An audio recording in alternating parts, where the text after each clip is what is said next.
When we talk about match the hatch and about mirroring your customer, it's important that in the career that you're in, or the career that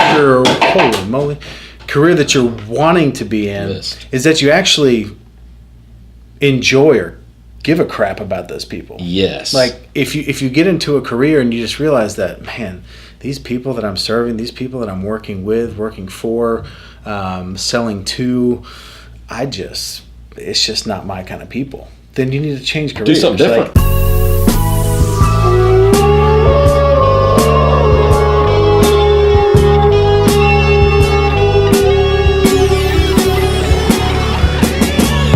you value is our vow and our philosophy. The sales wolves hustle hard, it's our policy. We create economies, crushing anomalies. Came in this world to dominate with no apologies. Gotta get it till the day that we cease to breathe. Sales wolves got the tools that you know you need. Real lessons, confessions of what it really means to go from nothing to something and everything between. Married to the game and we took vows. Gonna get it poppin', yeah, when you hear them wolves howl. When you hear them wolves howl. Yeah, when you hear them wolves howl.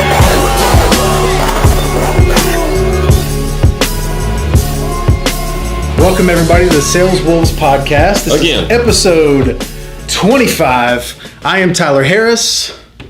Do you not know my name by now? I don't know. Joseph It Caldwell. escapes me. And we are the Sales Wolves. Sales Wolves. Ow!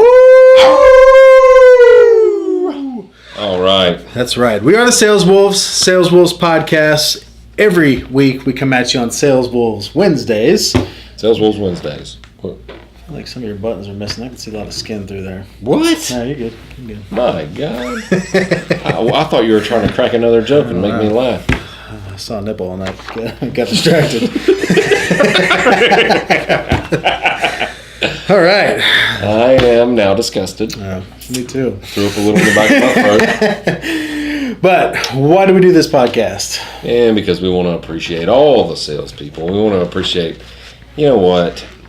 Everybody's a sales wolf. Mm-hmm. Everybody's part of a pack. Everybody's a salesperson. Everybody's a salesperson. We're trying to get everybody. Yeah, we're trying to train them into becoming baby wolves and big wolves and part of a pack. But anyway, and provide tactical information to people. They can use this podcast, listen to it, and go and change what they're doing because they're changing themselves. Listening to this, they change something they're doing, and that will change their circumstances. So that's the goal. Two things on that. So first, it's interesting that a lot of podcasts out there, when you listen to them, they're basically infomercials for something. Yeah. It's like, all right, what are we going to talk about today? We're going to talk about a little teaser into a full thing that you can pay for later. Right. Like, or today we're going to talk about something that's super important, and you can find out more about it in my ebook, or you can find out more about it through our mastery course. But this is just real stuff that we actually want to give out, and there is no, and then you can,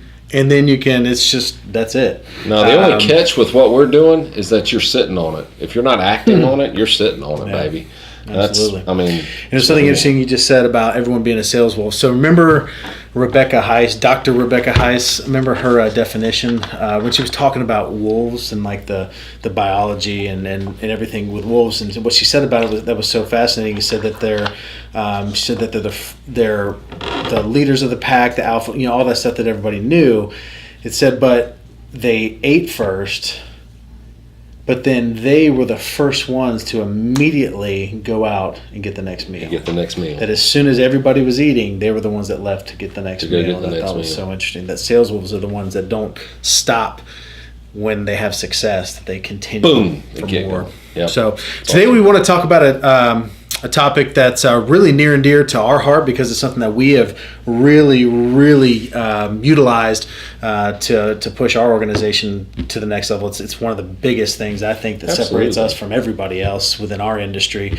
But it's called Match the Hatch, and that's, I'm not a fly fisherman. Have you ever fly fished before? Yeah. So Match the Hatch is a fly fishing term, basically saying that whatever you're fishing for, with that particular, in that area that you're in, whatever they are eating at that time is what you want to tie onto your line, and you want to throw what they're eating. So in terms of business and specifically sales, Match the Hatch means matching your ultimate prospective customer, Right. and mirroring everything to them, which is the ultimate form of respect for them. Absolutely. At the end of the day. Absolutely. You know what? I mean, we could use any industry. Yeah. And we can talk about techniques. We're going to about mirroring and that kind of thing. But I just wanted to throw out some examples. So if I was selling a product in hospitals, what would I wear? How would I talk? Would you have a beard? Would I have a beard? Probably not. No. So If I sold a hot dogs and made them right underneath me, you crack me up. Yeah. But let's say that you and I were going into, we had a product that we were selling to hospitals. Yeah. What would we wear? I overalls. promise. No. No shirts. No shirts. If I was selling to farmers, you can by God guarantee I'd have a pair of jeans and boots on. Yeah. I'd have mud on them, and I'm telling you. Yeah. I mean, there would be no question. If I'm selling to hospitals, man, I'm going to wear scrubs and to sell. I'm going to learn their vernacular, all the calls that they do across the shorthand. I would learn every bit of that, and that's how I would present my product. You know, it's interesting. I was having dinner with a good friend of mine the other night, and he was talking about how in the he's in merchant services, and really, which they deal with bankers all the time because they have relationships. That's where they get all the referrals from, things like that.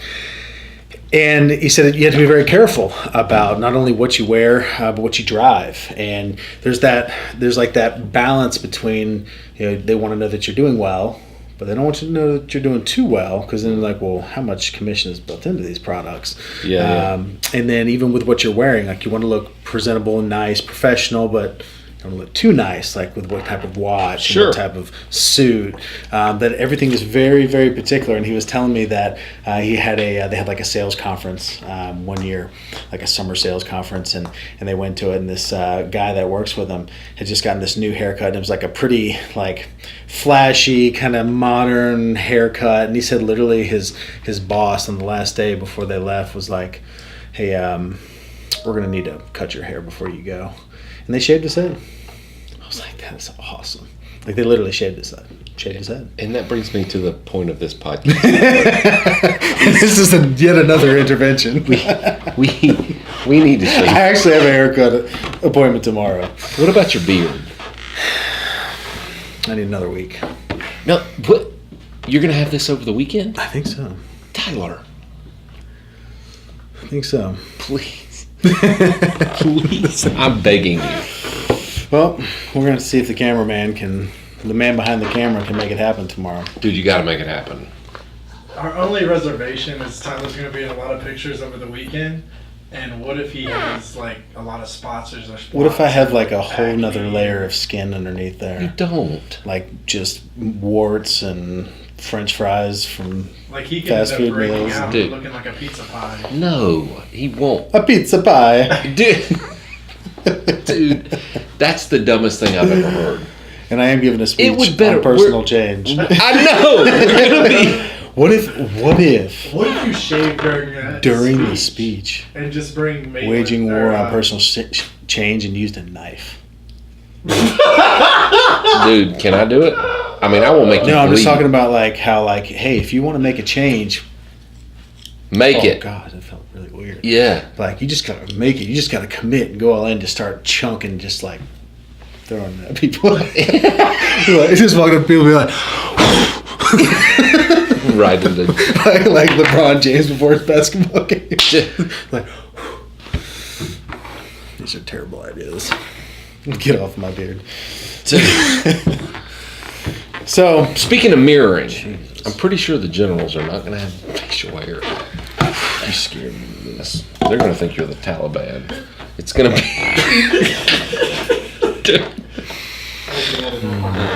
All right. Mirroring, man. So with what we do with first responders, law enforcement, fire, and EMS, we were very, very particular. Very particular. Not just what we wear, but it goes way, way, way further than that. It Way goes beyond to what we say and how we say it. Really, every aspect, what we carry when we walk in. Yeah. The fact that we don't carry anything when we walk in. And there's it's just a whole nother level of respect that you can earn on the front end. When you talk about first impressions being everything, it's more than that. It's a respect for the person that you're meeting with, to have spent the time to understand who they are. Yep. Even if it's not something that's talked about, it's just like an understood level of respect that you have by looking exactly like them. And I mean, you can use any industry. If I was selling to farmers or I had to interact with farmers, I would learn every single thing about crops, what they were growing, how they grow, when they planted them, when they harvested them. I would learn the terminology they use in buying, selling, and I would be able to talk with them about how things are going, and be passionate about them being successful, because that's the only reason why they'll buy your product, is if they're doing well and they need what you have, right? And so I could get passionate about just about anything that you're selling. I remember when I was a financial advisor, we would go out and knock on doors, and we were very careful about that. With the kind of car we drove and things like that. I mean, if I'm knocking on a 70-year-old person's house, I don't want to have like a lifted H2 out front with like the bass blaring in the car when I pull up, right? And it's so funny. I was just thinking what we used to say when we would go out and knock on doors when we would look for neighborhoods to go into. We would always say that we were looking for big oak trees and fat squirrels. Is what we were looking for. And that's what, and for us it was like it was just the ranch home that was owned and paid for, and like a Buick or a Camry in the driveway. We knew exactly what we were looking for. And again, it's about, and we talked about this on a previous podcast, it's about falling in love with your customer more than you fall in love with your product or service. And it's having a customer first approach to everything you do. That's exactly right. Because at the end of the day, that's what it's all about. It's about providing something to someone and being able to reverse engineer what do they want to get out of it. Like what at the end of the day, I sell widgets, and what is this person that I'm selling widgets to, what do they need it for? What's it going to do for them? What's it going to help them with? The value it'll provide to them. How's it going to change their life for the better? And when you can fall in love with them and that, your product's going to fly. Yeah. So it's about empathy. It's about having empathy for the customer, and about understanding their needs, their wants, the what's in it for me, and constantly framing every conversation, because it's so easy while you're in a sales process to have your mind wander in the what's in it for me. And not what's in it for that person and their best interest. And a lot of that's playing the long game. It's not cutting a corner here, or not working the deal in this way to increase the amount of commission on it, but working the deal in a way to make it a long-term relationship. That's right. And little things like that. I was talking to my cousin, and he had a life insurance agent. And this company is known for strong tactics. This life insurance agent that worked there actually came out to my cousin's house and he had 10, 15 different types of policies, and all the different types of ancillary health and life and all these different types of policies. And they had probably 3 or 4 policies from that company that she was representing. She actually went through all of his stuff and explained it to him, and then told him what he really didn't need, because it was an overlap and he was paying for stuff that he already had. So then 3 of the ones that she said it's okay for him to probably let those go were from her company. And she did end up selling one additional thing, but she walked him through, and the ones that she told him to keep are from other companies that he needed, and but she took a consultative approach. His best interest, I would hire that person in a heartbeat. Yeah. That's tough to do. To be successful. Yeah, and that's tough to do, because you're giving up on the front end to develop the long-term relationship. And I've been in those situations before where I didn't do that. I've been in situations as a financial advisor when you bring in a new client, they start transferring stuff in, and what do you want to do? You want to tell them exactly what's going to make the most commission, instead of telling them, hey, 3/4 of stuff's great. Keep it. Let's just let it sit there. Let's just make a couple of changes with this stuff, and developing a relationship and a working relationship that's best, for the customer. But I think, again, it's all about the frame of reference of what's in it for the customer. What's in it for the customer. That's fantastic. And you got to know something about them. That's what we're talking about mirroring for. Is You need to know everything about them. Yeah. Everything about the industry, everything about the people you're meeting with, what their habits are. Not specific, like this person goes to the movies at 7:00 on Wednesday or something, but understand their buying and I think the important thing with this is, as you're looking at your career or a potential when you career, did that saw thing, it really messed me up here. I keep messing with it now. This thing is sticking out. You got to get that thing. Dude, that's just something wrong with that. Who knows? Man, that don't look right. We need to cut it right now. Yeah, for sure. I'm starting to sweat. Starting to sweat? Increasing my moisture. That's gross, man. But when we talk about match the hatch and about mirroring your customer, it's important that in the career that you're in, or the career that you're wanting to be in, is that you actually enjoy or give a crap about those people. Yes. Like if you get into a career and you just realize that, man, these people that I'm serving, these people that I'm working with, working for, selling to, it's just not my kind of people. Then you need to change careers. Do something different. Like that's what people have been asking me a lot lately, because we're in the insurance business, and they ask me, they say, I'm just getting into the insurance business. What's the best piece of advice that you can give me? What I always tell them is, like, figure out the people that you just absolutely love to work with and build everything around selling to those people. Yep. I'm like, because if you don't, you're going to quit. Yeah. And you won't be successful. Because if you don't, when you hit obstacles and when you get rejected and when you get that, if you just genuinely like those people that you're with and you like that time that you're spending with them anyways, it's going to be the thing that pushes you through. It's the thing that makes you stay. Yep. And at the end of the day, the successful ones are the ones that end up just staying when everybody else quits, when the obstacles happen. And so I think that's so important just for your quality of life in general, but also for the actual success and your performance 100%. As well. So that's pretty much it, guys. You got to match the hatch. You got to mirror. And one last thing I'll add is mirroring even body language. So like when we're in a meeting, and if I'm like leaned up like this, then he'll lean up like this. If I'm kind of just cocked back, if I cross a leg, which I can't do because I'm not flexible enough. So if you ever meet with Tyler, don't worry, you can cross your legs. Yeah, you don't have to do that. Dude, his legs are like this big around. They're tree trunks. They're unbelievable. All my jeans have stretch marks. It's not good. Dude, you would have won had you said that in the funny thing on in the thing competition from last week. Yeah, unbelievable. But that is big. Mirroring posture. Mirroring people's posture is important because it makes them, again, it's all about making people feel comfortable, right? 100%. Do you feel comfortable right now? No, not the way you're looking at me. So with that, guys, that's pretty much all I have. I'm starting to develop moisture.